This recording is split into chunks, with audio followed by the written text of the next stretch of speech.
about The House of Mirth by Edith Wharton, which is assigned to Group 4. I will focus on the biography, First Woman Awarded, Women's Life in the 19th Century, Women's Education, and Women as Authors and Artists. Okay, here it goes.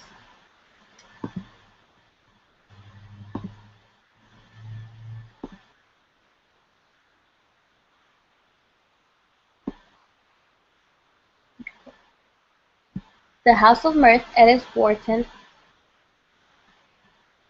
Diana Lopez, Natalie Kahan, Leslie Lopez-Quijada, myself, Team 4, Freshman, English 1A, Dr. Sturgeon.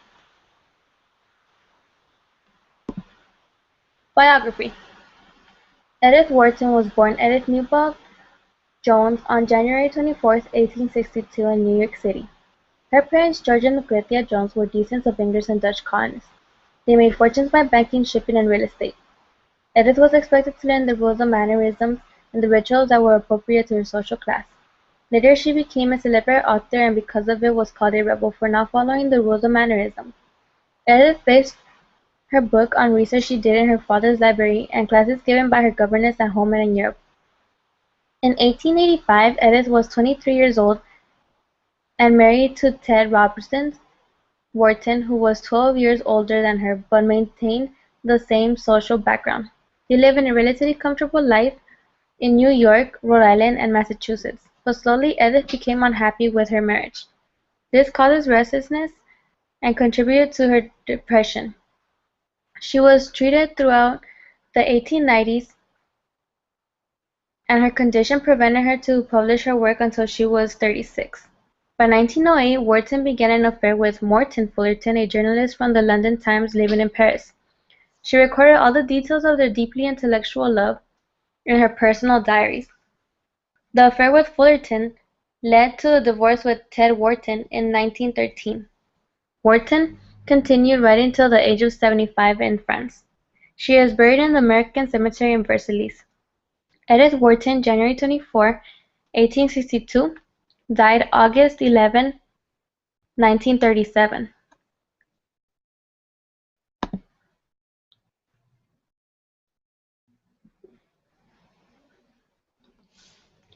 Between 1900 and 1938, Wharton wrote over 40 books, both novels and short stories.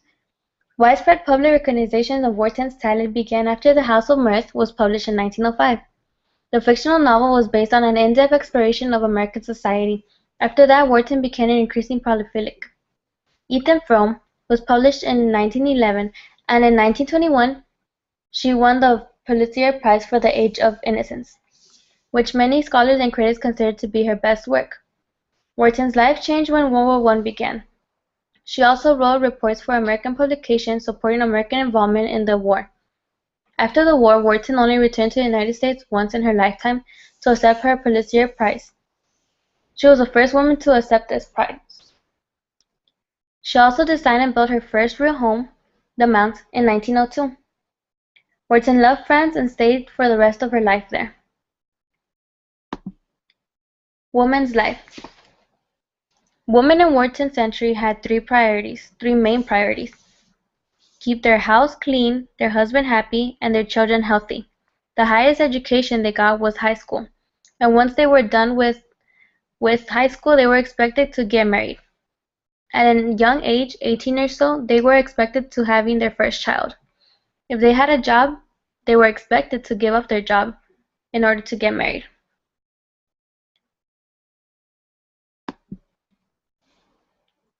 This is a continuation of the last slide. The role of a housewife in the 1900s was similar to that of what we imagine a suburban mother to live like. They cook and clean and run their household. The difference within the two, however, was that these women were taught that their sole purpose in life was to serve the man and his every need, bear his children, and to be his doormat when necessary. Women were not seen as anything else but a housemaid. That is why they called them the angels in the house. Those who did not fulfill expectations were viewed as prostitutes.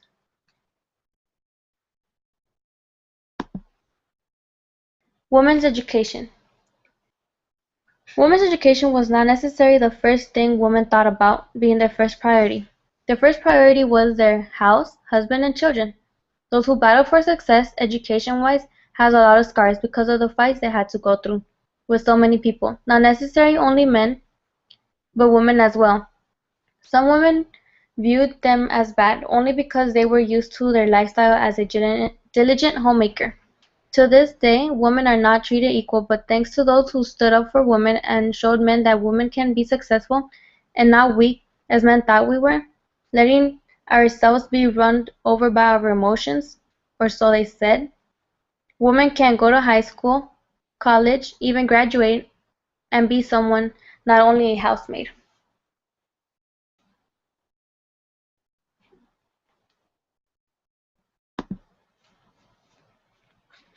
Men in this century took advantage of women's fear. They did not let them succeed any way possible. They claimed that sports were too tough and work was too hard. Even writing or entertainment was difficult. Everything besides being an obedient wife and housemaker was too difficult for a woman. They thought that women led themselves by their emotions, and because of it, their work would be the same, such as writing a love story or a breakup song. To those who knew how to read and write, could could have wrote beautiful columns on the newspaper, wrote a beautiful book or a story.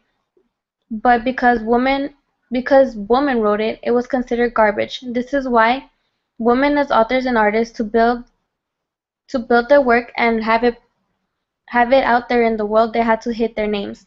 They published their work under male neutral or anonymous.